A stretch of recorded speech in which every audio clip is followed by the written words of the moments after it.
Hi guys, welcome to Millennial Movie Fan Channel. My name's Tyler. Today's movie review is going to be Fatal Affair. It's a Netflix original starring Omar Epps. He was the only actor to me that was decent in this movie.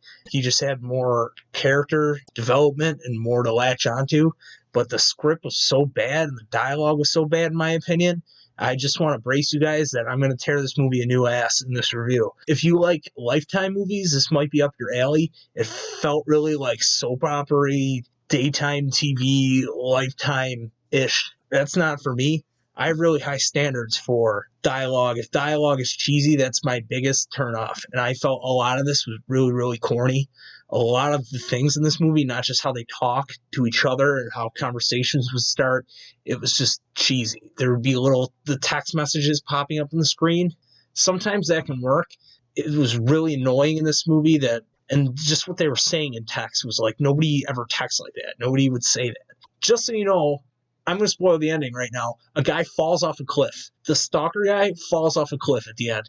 It was kind of awesome, except that it was I don't know, kind of played to be serious, and it was just so over the top and redonkulous that I was like, what is even happening right now? But the story of this movie is the main actress, the main character, hasn't seen this stalker guy in 20 years. He wasn't a stalker back then, but she was like, oh, how didn't I notice you? You're so good looking, da-da-da-da-da. And then, he ends up being a freak. They meet up at her work, which is oh, what a coincidence. I didn't know you worked here, but he stalked her and found out she worked there, wanted to get close to her again, and that's what he did. So this guy killed his wife, finds this lady that looks just like her that he used to know, and he's like, oh, well, now I'll try with her, and, maybe I'll kill her. They go to a nightclub, and they do one of the things in movies that is just, totally a movie thing, in a bubble movie type thing. They're dancing on a dance floor in a busy club, and she goes in the bathroom. She's like, I gotta get away from this situation. He follows her in the bathroom, and they're kissing, taking each other's clothes off and touching each other or whatever, out in the open on the sink.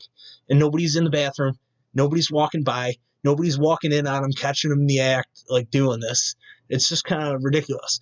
But they do it again later on in the movie. It's a little bit more realistic. She's pulling out of a parking spot, and there's a guy, waiting to get into one.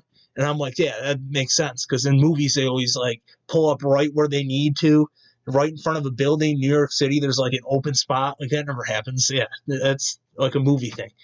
They're in the bathroom. Nobody walks in on them. It's really stupid. Then she gets in a taxi, and she's thinking about it, and she's, touching her own body in the taxi. She touches her lips, and it, flashes to, when he's kissing her lips, and she touches her neck, and he's kissing her neck in the flashback.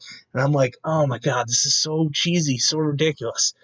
And it just keeps going and going and going. He's dating a friend now, and the friend brings him to dinner, group date.